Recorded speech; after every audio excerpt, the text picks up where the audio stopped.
Sí, estamos en vivo. Me gustaría primeramente agradecer a IPIS por la invitación para moderar este panel sobre investigaciones de poder militar en América Latina. Tendremos tres grandes periodistas acá hoy con investigaciones distintas, pero que en su conjunto muestran cómo mismo países que viven la democracia aún tienen poderes militares muy fuertes y que influencian en la vida pública de la sociedad con diferentes niveles, como los reportajes que vamos a discutir hoy muestran. Están con nosotros Andressa Matais, del estado de São Paulo, de Brasil, María Vitória Ramos, de Fiquem Sabendo, también de Brasil, y Zoraida Gallegos, de El País de México. Yo agradezco muchísimo en nombre de IPIS la presencia de las tres y me gustaría empezar invitando a Zoraida Gallegos para hablar sobre su investigación. Zoraida, ¿nos escucha bien? Sí, los escucho muy bien. Bueno, muchas gracias primero que nada por la invitación. Preparé una breve presentación y se las voy a compartir. Si me dan un segundo, por favor. Muy bien. Bueno, sí se ve, ¿verdad? Ya mi presentación. Muy bien.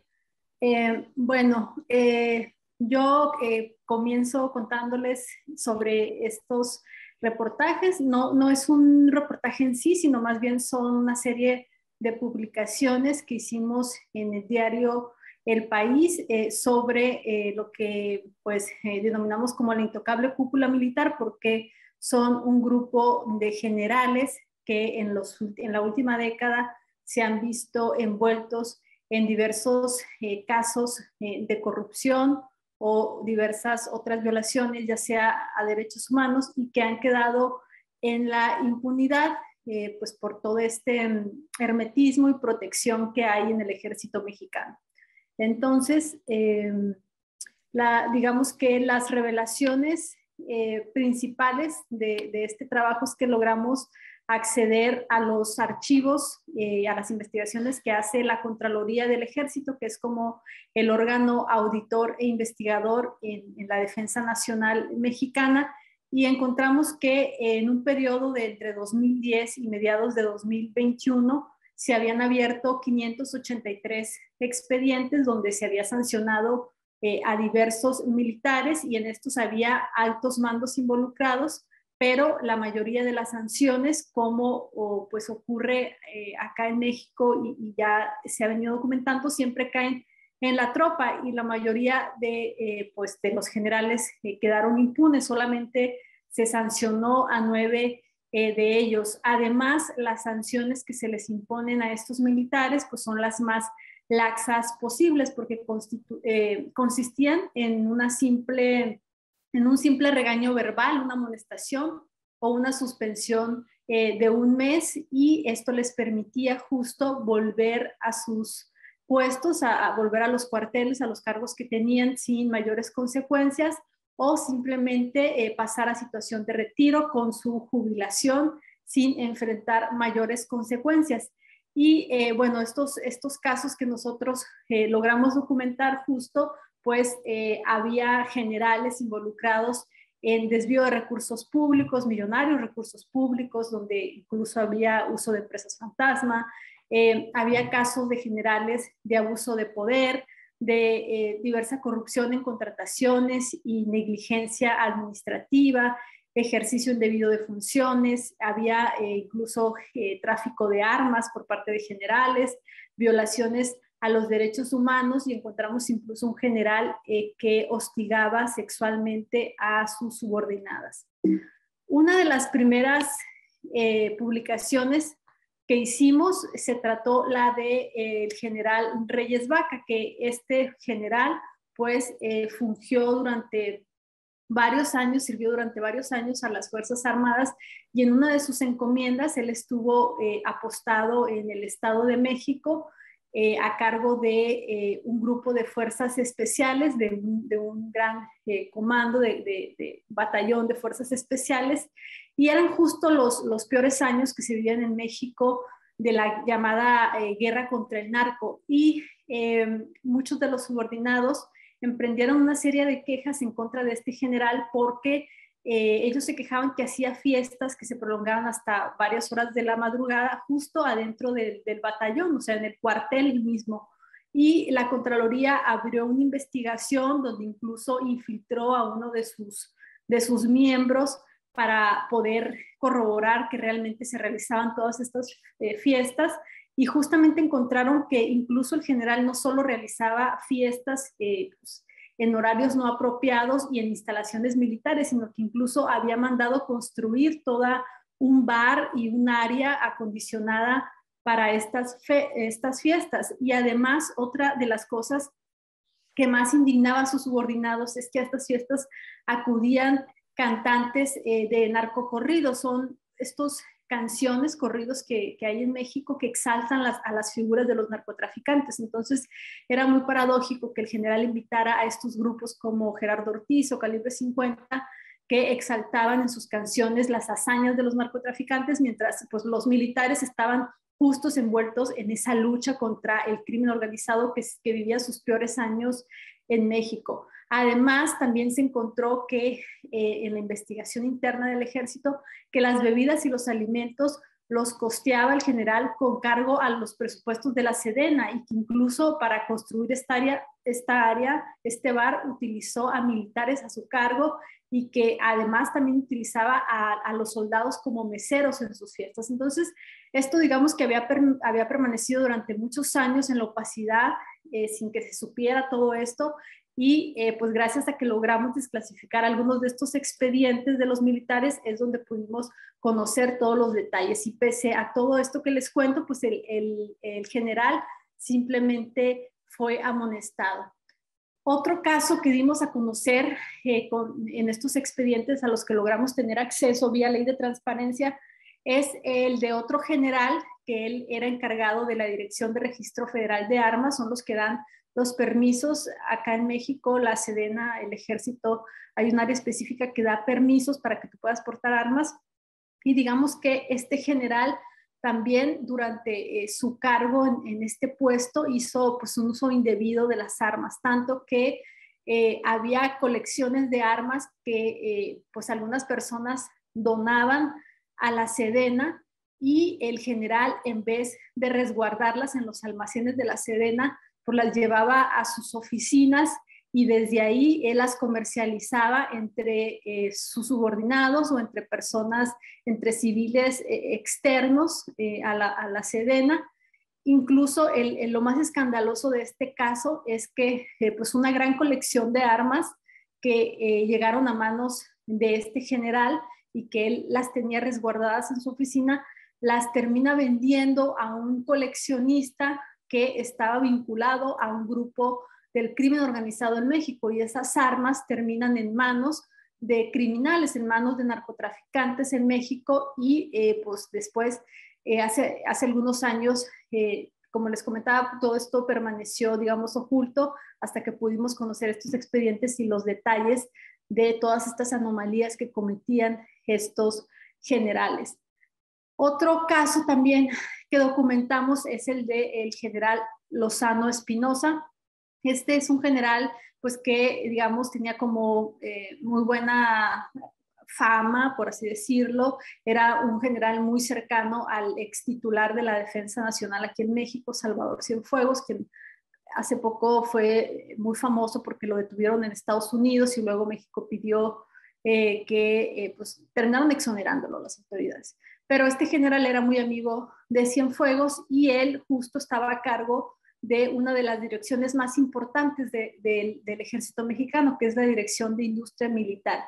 Y este general fue encontrado culpable de lanzar licitaciones a modo para favorecer a un proveedor determinado, lo que pues limitaba la competencia de los otros competidores. Y también este general, durante su gestión, se hizo pues un uso de empresas fantasma, mientras él estuvo a cargo de esta dirección, y eso nosotros también ya lo habíamos documentado ampliamente en otro reportaje publicado en El País. Otro de los 9 generales que apenas recibió una suspensión de 2 meses fue un general acusado de acoso sexual. Sus subordinadas decían que todo el tiempo pues las miraba de forma inapropiada, les hacía comentarios insinuantes, las invitaba a su dormitorio, las invitaba a beber con él, intentaba incluso tener contacto físico con ellas, y pese a todas estas denuncias de varias de las jóvenes que lo denunciaron, pues simplemente al general lo amonestaron, lo suspendieron por 2 meses y volvió nuevamente a su cargo. Lo que hicieron ahí fue que lo reubicaron, lo cambiaron como de batallón. Pero digamos, es una muestra de la impunidad que prevalece para los altos mandos en las Fuerzas Armadas. Otros sancionados generales fueron pues otros casos que documentamos de manejo poco escrupuloso de los recursos públicos. La Defensa Nacional es una secretaría en México que maneja pues, millonarios recursos, y encontramos casos de generales que no supervisaban bien a sus subordinados o que solapaban incluso corrupción en contrataciones, que compraban insumos a sobreprecio o a empresas que se confabulaban entre ellas. Hay casos, por ejemplo, de generales que alteraron las bases de licitación, o incluso hubo denuncias de proveedores que decían que les pedían moches como un soborno para poder acceder a ciertos contratos. Entonces, esos son otros de los casos que documentamos, pero también tratamos de documentar casos que quedaron, eso sí, pues ni siquiera recibieron un regaño, no recibieron nada, y que realmente terminaron en la impunidad.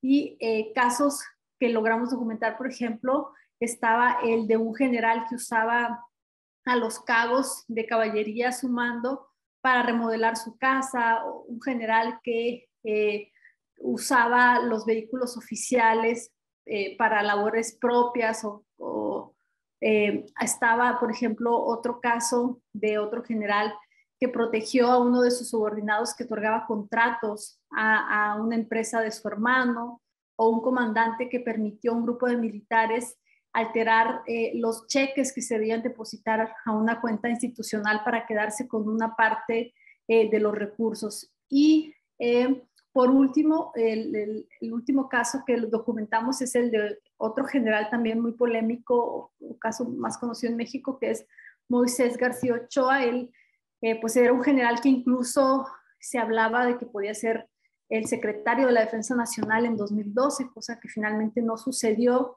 por diversas cosas turbias que había en su pasado. Y este general era el encargado de la Dirección General de Administración en la Sedena, una instancia que maneja muchos recursos públicos y encargada de otorgar contratos. Y durante la gestión de este general se hicieron compras de equipos de espionaje, incluso se compró el llamado programa Pegasus. Se iniciaron una serie de investigaciones por estas compras, por diversas irregularidades en los contratos, y finalmente pues nunca se le sancionó a este general, y terminó simplemente pues en la impunidad, como ocurre pues en muchos de los casos. Y brevemente, ya porque me quedan 2 minutos, les cuento la metodología. Mi metodología básicamente partió de solicitudes de información a la Contraloría del Ejército, y estas se hacen acá en México a través de la Secretaría de la Función Pública. Pedimos primero que nada una base de datos sobre las sanciones que había en contra de militares en cierto periodo. Posteriormente limpiamos esa base para poder identificar los números de los expedientes de los generales involucrados, y a partir de ahí empezamos a pedir cada uno de los expedientes de los militares sancionados. En un inicio el órgano interno de control nos negó los nombres de los militares al argumentar pues que era un dato reservado y personal, pero ante una serie de recursos de revisión ante el Instituto Nacional de Transparencia, que es el órgano garante Acá en México logramos que se desclasificaran los nombres y que nos dieran esta información.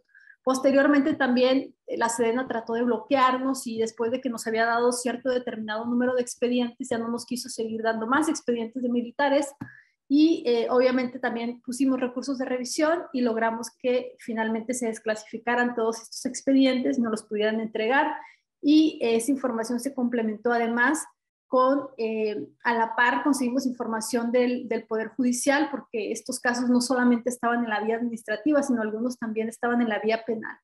Y fue así como pues pudimos reconstruir parte de estas historias de los generales impunes. Y aquí concluyo. Muchas gracias. Muchas gracias, Zoraida, por la explicación. Es una gran investigación. Felicitaciones.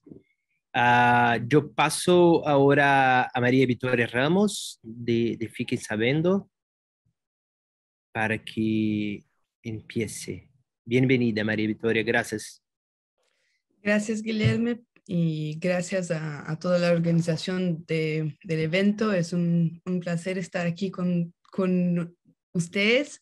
Les pido paciencia porque viví en Chile, pero hace muchos años y mi español ya no es lo mismo. Pero voy a compartir mi tela, pero un segundo.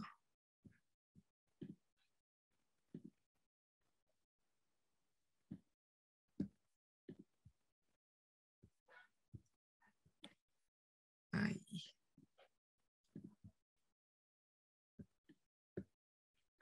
Bueno,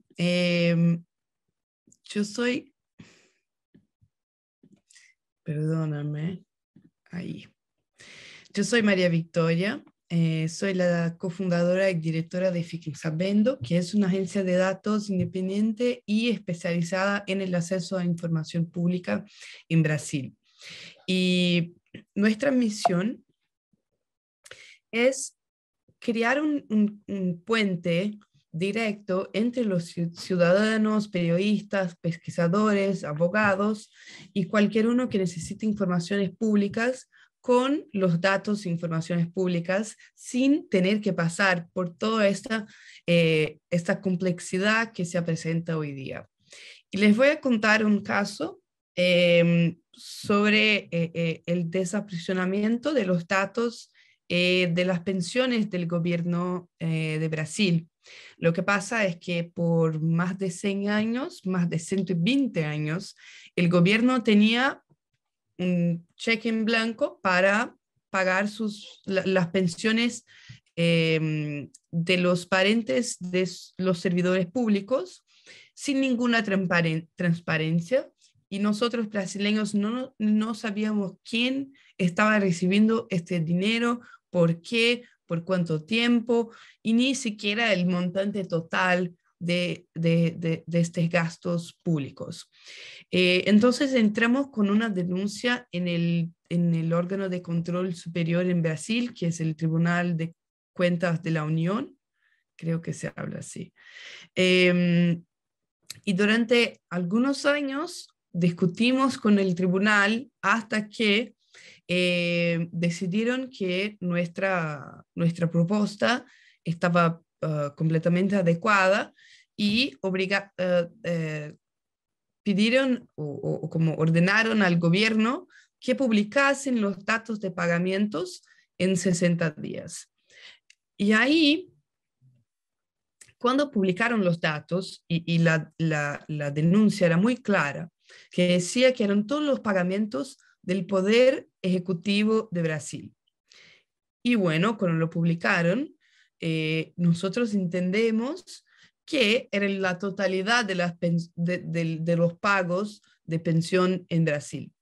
Pero lo que descubrimos una vez, bueno, como avisamos de la denuncia, avisamos de la noticia para todos, o como divulgamos, compartimos la base con las personas, y ahí empezamos a recibir en Twitter personas diciendo, mira, mi abuela recibe pensión de su padre que era militar y ella no está en el cadastro que ustedes compartieron. Y así venían muchos mensajes diciendo lo mismo. Ahora sí. Muchos mensajes de lo mismo. Y ahí fuimos a descubrir que el gobierno simplemente comprendía que los militares, el Ministerio de la Defensa, no estaba incluso en el poder ejecutivo de Brasil. Y ahí nos surge la pregunta que es, bueno, si no son ejecutivo, no son judiciario, no son legislativo, ¿qué son? ¿Es un cuarto poder militar que hay en Brasil? Entonces tuvimos que discutir eso con asesores de prensa con los propios órganos y debatir el obvio que que los militares son parte del poder ejecutivo de Brasil, porque eso en una democracia no existe el poder militar. Bueno, después de mucho hablar, conseguimos bueno, antes de los militares, ¿sí? Conseguimos los civiles, los ciudadanos comunes, los servidores que no son vinculados al ejército, y eso se quedó muy famoso por la media, porque organizamos para salir en muchos vehículos, incluso Guillermo, que está aquí mediando, fue parte del grupo colaborativo para divulgar, para compartir esta información con la población brasileña. Incluso el presidente intentó convertir eso en una acción de transparencia de su gobierno, pero nosotros mostramos que era una decisión judicial y no nada que ver con el gobierno. Bueno, después conseguimos los pagos de 27 años de pensiones, de pagos de pensión del gobierno. Y tuvimos mucho problema porque era una base de datos gigante. Encontramos algunos problemas serios en la base oficial y cambiamos el orçamento, el presupuesto oficial del gobierno en casi 5.000 millones de reales, que es mucha plata. Acá también está Andresa, que también fue la editora de esta publicación en el estado de São Paulo. Y bueno, volvemos a denunciar después de un año peleando con los órganos de que los militares estaban inclusos en la decisión del tribunal. Esgotados, volvimos al tribunal, hicimos una nueva denuncia y dijimos, mira, no la están cumpliendo.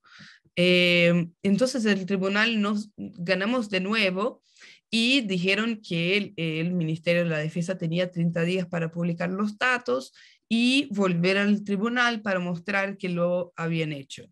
Y ahí finalmente conseguimos los datos, abrimos por la primera vez en un século, más de un século, todo lo dinero que seguía caminando para las manos de los militares sin ninguna transparencia. Aún tengo 5 minutos, ya. Y ahí, de nuevo, hicimos la movilización con muchos periodistas, colaboración, damos herramientas para analizar los datos y hicimos con Piauí comparaciones como, por ejemplo, cuántas vacunas podríamos comprar con lo que pagamos solo de super pensiones, que serían las personas que tenían una madre, un padre y un tío en el ejército o en las Fuerzas Armadas o en la Marina. Y solo con esto sería posible comprar 35 millones de dosis de la vacuna de AstraZeneca. Mostramos, por ejemplo, cómo la pensión de una sola persona, de una sola hija de militar, sería posible pagar el auxilio emergencial de la pandemia para 163 familias. Entonces, estamos hablando de mucho dinero público y estamos hablando de una investigación que tomó ya más de 4 años y aún no tenemos el punto final porque ahora sigue en tramitación en el Tribunal de Cuentas. Eh, um, la obligación de la Agencia de Inteligencia de Brasil, ABIN, de también publicar los datos de pagos para los parientes de los agentes especiales, de todo eso. Entonces, aún no tenemos todo el gasto del país con eso, pero ya tenemos una visión muy buena que muestra, por ejemplo, que en los últimos 27 años fueron como casi 500.000 millones de reales comprometidos con estos gastos públicos. Entonces, cuando piensa en el costo de un servidor del gobierno, tienes que pensar también en el costo futuro infinito que tendrán sus hijos, sus sobrinos, sus enteados, sus nietos. Hay pensiones para todos. Y hay una ley muy vieja que dice que las chicas con más de 21 años que no estén en matrimonio pueden seguir recibiendo plata del gobierno hasta que se mueren.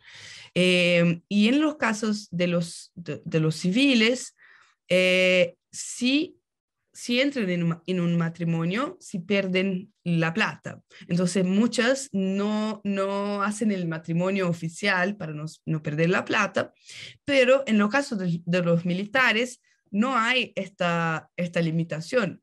Una militar puede ser casada, puede trabajar en un servicio público y seguir recibiendo un saldo mensual del gobierno por ser hija de alguien que ya trabajó para el gobierno 50, 60 años atrás.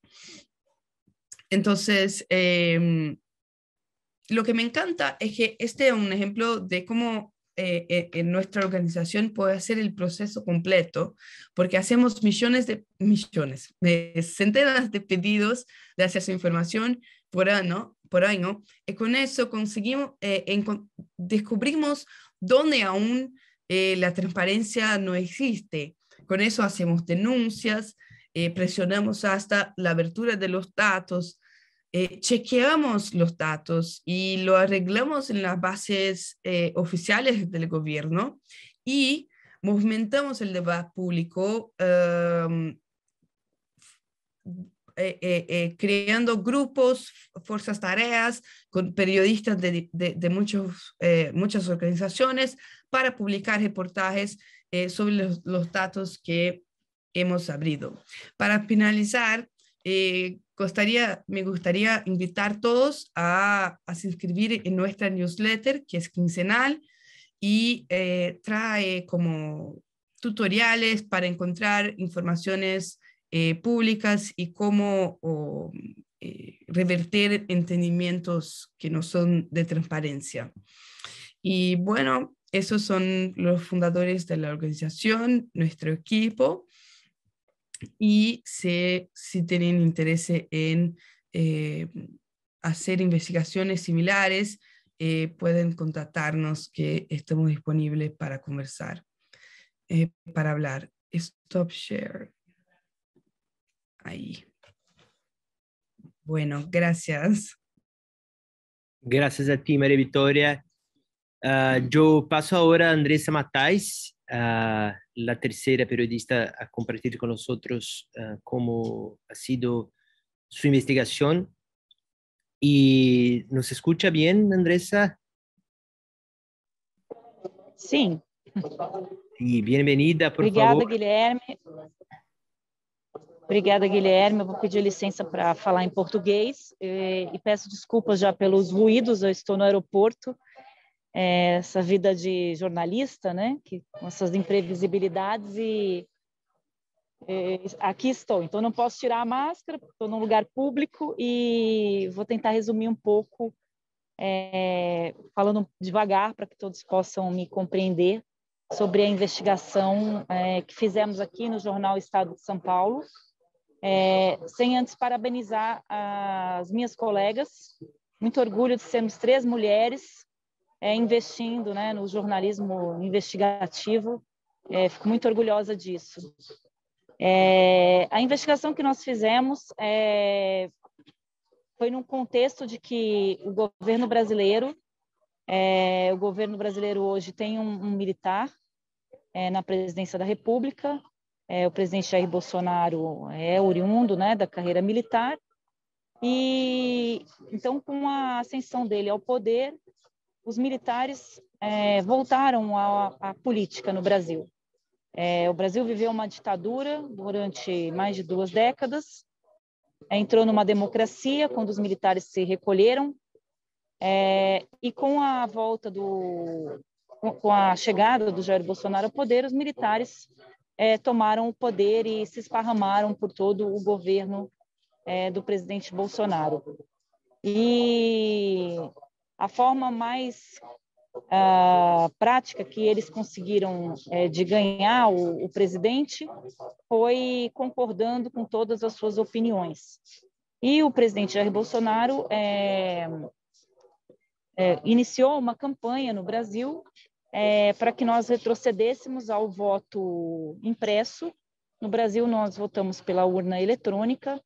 É um modelo que já está há décadas em funcionamento e nunca houve nenhum tipo de questionamento às urnas eletrônicas ou nenhum tipo de fraude comprovada à urna eletrônica. Mas o presidente Jair Bolsonaro decidiu que as urnas eletrônicas não funcionam, eram fraudadas, e começou a ameaçar o processo eleitoral em diversas declarações, de que se essas urnas eletrônicas não fossem substituídas pelo voto em cédula, em papel, as eleições não ocorreriam. E o que nós descobrimos é que, para além das declarações do presidente Bolsonaro, que aqui se chama de bravatas, a cúpula militar do Brasil mandou um recado para os comandantes dos poderes, dos demais poderes, o legislativo e o judiciário, de que os militares não reconheceriam o resultado das eleições caso as urnas eletrônicas, o processo eleitoral não fosse revisto, as urnas, a votação em papel não fosse implementada novamente.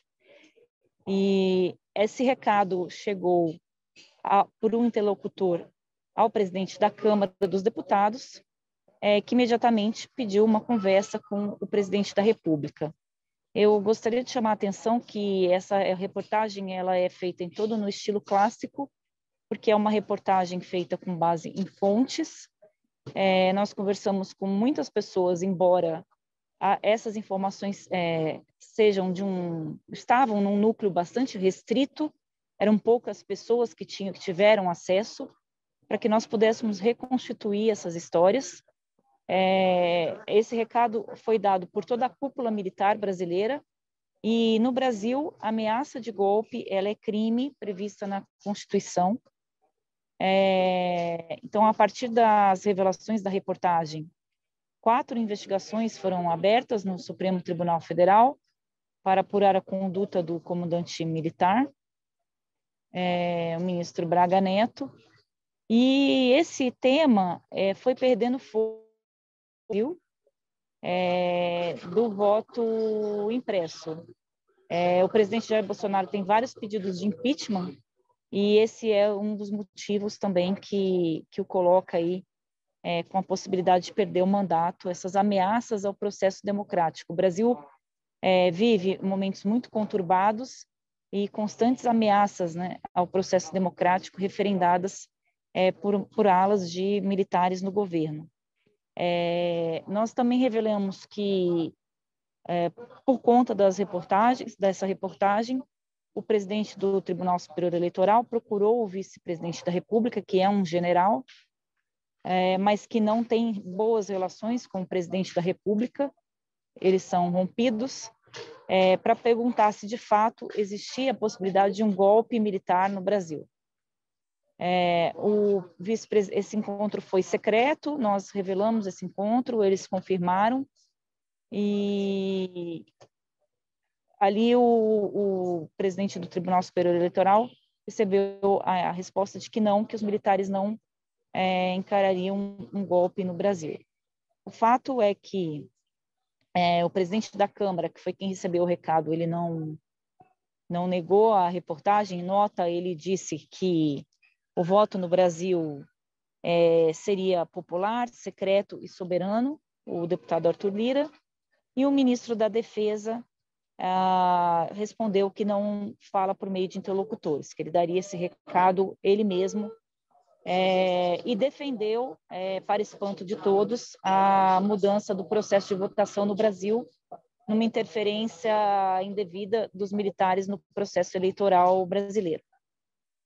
A investigação de militares desses temas, dessas conversas, ela é bastante complexa, porque você não tem documentos, né, que comprovem que elas ocorreram, você tem relatos e você fica muito à mercê de desmentidos, porque são conversas muito reservadas no meio político.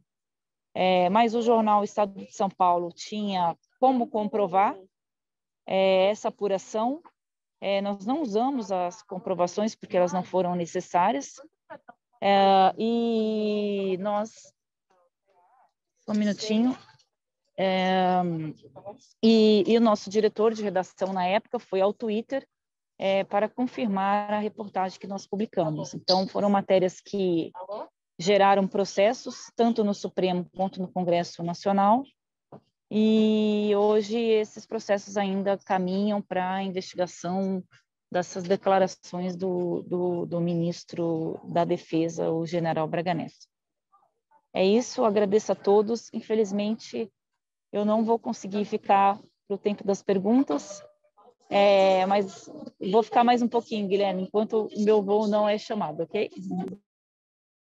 Gracias, Andressa. No te preocupes, si quieres desligar la cámara, no quedar solamente escuchando, no te preocupes. Bueno, yo tengo algunas preguntas para hacer. Primero, me gustaría hacer a Zoraida. En el proceso, durante la publicación de las historias, ¿tú has sido amenazada? ¿Has recibido algún tipo de amenaza o algo que te ha colocado en riesgo? Bueno, la verdad que no, nunca he recibido una amenaza directa o algo, una agresión o lo que sea. Más bien por un asunto de protocolo mío y porque llevo ya varios años investigando las Fuerzas Armadas, lo que he tratado de hacer es como tratar de ser más cuidadosa con mis comunicaciones, utilizar, dependiendo de los temas que esté manejando, pues utilizar otro tipo, pues no manejar WhatsApp, o tratar de usar correos encriptados o cosas así, pero de allí en fuera no he tenido ningún problema de amenaza directa. Más bien es como este asunto, esta resistencia siempre, ¿no? A obtener la información, a siempre tratar de luchar por los documentos, pero siempre por las vías legales o lo que tenemos acá en México, que es como un Instituto de Transparencia. Es eso, básicamente.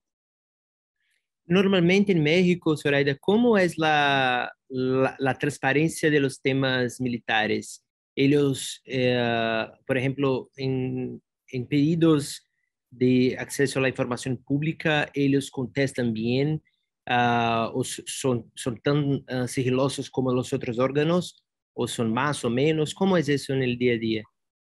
La verdad que se ha vuelto muy complicado en México el tema de la transparencia, sobre todo en el tema de las Fuerzas Armadas, porque justamente actualmente el ejército aquí en México tiene un poder descomunal, justo porque el presidente actual, Andrés Manuel López Obrador, se ha encargado de darles mucho poder y de otorgarles una serie de tareas que ya no solamente se limitan a la parte de seguridad, como ocurría en el pasado, y los soldados en las calles combatiendo al narco, sino que también les ha dado una serie de tareas en materia civil que van desde la construcción de aeropuertos, obras de infraestructura, Tren Maya, hasta reparto de libros o medicinas, o sea, cosas que antes las Fuerzas Armadas pues no hacían en México, y justamente eso ha vuelto a las Fuerzas Armadas, o más bien ha ocasionado que ciudadanos, periodistas, activistas, estemos fiscalizándolos o estemos intentando llegar a esa información recurrentemente. Y lo que hemos encontrado es justamente pues, unas Fuerzas Armadas que no les gusta la transparencia, que no les gusta la rendición de cuentas, que si pueden, te niegan la información en un primer momento y te llegan a dar algo hasta que el Instituto Nacional de Transparencia se los ordena, o cuando son casos muy serios, muy graves, por ejemplo, en temas que tienen que ver con partidas económicas en materia de seguridad nacional, aunque el instituto les llegue a ordenar que den información, no lo hacen. Entonces, sí ha sido muy complicado en México obtener información de las Fuerzas Armadas, y justamente también tiene mucho que ver porque hay todo un ambiente, hay todo un contexto donde estamos viendo pues una resistencia no solo de las Fuerzas Armadas, sino también de otras dependencias, empezando por la propia oficina de la Presidencia de la República, que se niega a dar información y constantemente te argumentan inexistencia, aunque pues, nosotros sepamos que esos documentos sí existen. Dale. Y yo aprovecho el tema para preguntarle mismo a ti, María Victoria. En Brasil, los militares, los comandos militares y el Ministerio de la Defensa son algunos de los campeones de negativas de acceso a la información pública, ¿no? ¿Cómo es esa negociación con ellos para acceder para tener acceso público? Bueno, como hemos visto en este caso, nos tomó un año más para conseguir las mismas informaciones para personas vinculadas a militares. Para más de no contestar en bien la ley de acceso a información, ellos son los campeones disparados de producir documentos secretos. Entonces, es como a cada un documento que los otros órganos lo ponen en secreto, las Fuerzas Armadas lo ponieron 100.000. Entonces, y nosotros tenemos un proyecto para intentar abrir los documentos cuyos los plazos de secreto inexpirado, pero estos órganos siguen alegando reglas internas que no están en la ley nacional para mantener estos documentos secretos por plazo indefinido que teóricamente no existe más en el Código Penal brasileño. Además,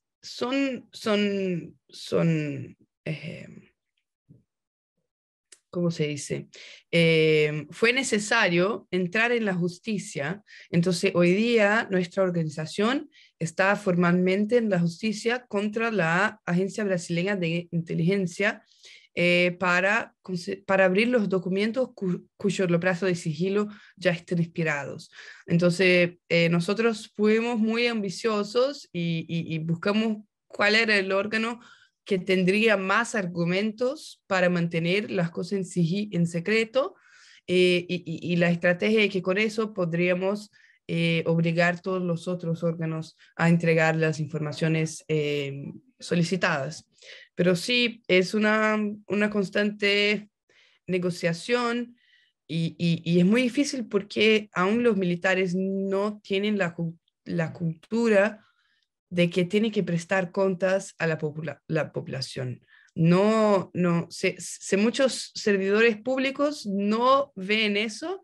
En los militares es una percepción muy diferente, como no nos ven como los verdaderos empoderados de la sociedad.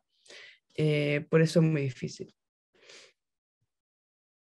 Sí. Hay en Brasil es muy común cuando hay algún reportaje sobre alguna sospecha de corrupción o algo ilegal involucrando militares, que los comandos de las tres fuerzas publiquen notas muy fuertes y con palabras como no aceptamos la sospecha que haya algo contra nosotros.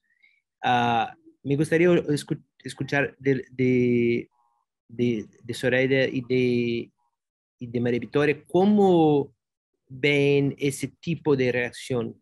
Para nosotros, periodistas en los respectivos países, ese tipo de reacción intimida a los periodistas, es algo que impede el avance de las investigaciones o no, o nosotros ya estamos también fuertes, independientes lo suficiente para no nos intimidarnos con ese tipo de postura.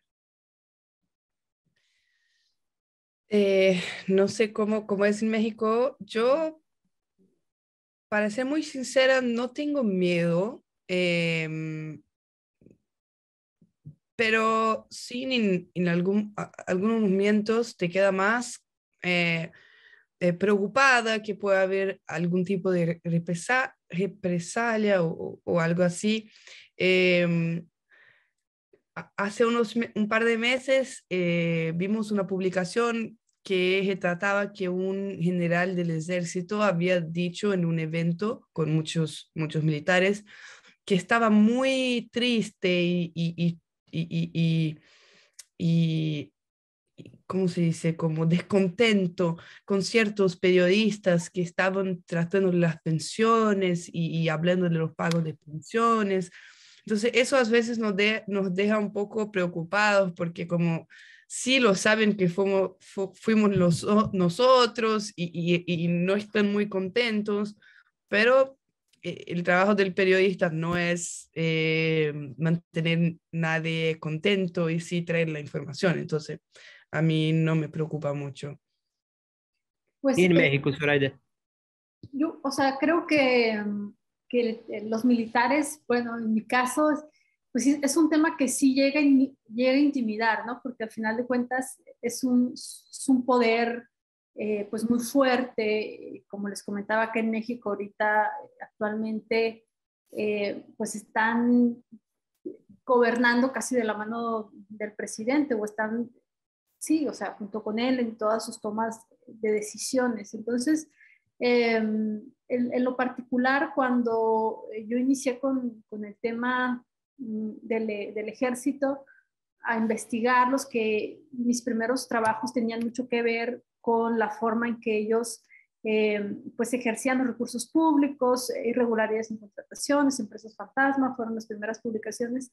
Creo que el temor mayor, por así decirlo, siempre en mi caso ha sido el tema de como de las intervenciones o la infiltración de tus teléfonos, ¿no? Por todo esto que hemos visto de Pegasus en México, pues varios colegas se han visto seriamente afectados con ese tema y pues en México sabemos que el ejército compró ese programa. Entonces, digamos que como una de mis inquietudes siempre ha sido como ser más cuidadosa con mis comunicaciones y todo eso. Pero sí, o sea, coincido que al final de cuentas, pues nuestra labor como periodistas justamente es seguir fiscalizándolos y no dar marcha atrás con esa tarea que como periodistas tenemos. Como decía hace un momento, o sea, en mi caso no es que haya tenido alguna agresión ni nada por el estilo, sino que más bien como es un poder que está tan fuertemente vinculado al presidente. Cuando hice las primeras reportajes, sí salió como el presidente a defenderlos, ¿no? Y a apostar por ellos y a decir que, pues, que son honestos, que como a tratar de negar o minimizar, pues, esas revelaciones que nosotros habíamos hecho en otros reportajes. Pero bueno, eso fue como la parte que un poco yo no sabía cómo podían reaccionar el ejército, ¿no? Y sí, las publicaciones primeras que hice sobre temas de corrupción, pues sí fue algo que realmente les molestó muchísimo, porque justo estaban en un momento donde se les estaba dando pues más poder, y el presidente siempre los vendía como el pueblo uniformado bueno, el ejército, los soldados que son incorruptibles, y justamente esas publicaciones vienen a revertir ese discurso. Y sí había ahí como cierta expectativa de cómo podían reaccionar. Lo que trataron ellos fue de minimizar mis reportajes y negar, digamos, salieron a negar los hechos, pero sin argumentos y sin pruebas, simplemente decir que las contrataciones están apegadas a la legalidad, pero hasta ahí, o sea, nunca pudieron tampoco revertir lo que nosotros habíamos publicado. Sí, sí. Bueno, tenemos infelizmente que cerrar ahora a las 6, pero yo agradezco muchísimo. Andresa Matais me escribió también aquí diciendo que tenía que salir porque su vuelo la ha llamado. Agradezco a ella, agradezco a tu Zoraida, agradezco a tu María Victoria. Muchas gracias. Felicitaciones a las 3 por las investigaciones, y qué orgullo también tener 3 compañeras periodistas investigativas. Es un honor para mí como periodista hombre mirar el trabajo, admirar el trabajo de vosotros. Muchas gracias. Gracias a ustedes. Hasta luego.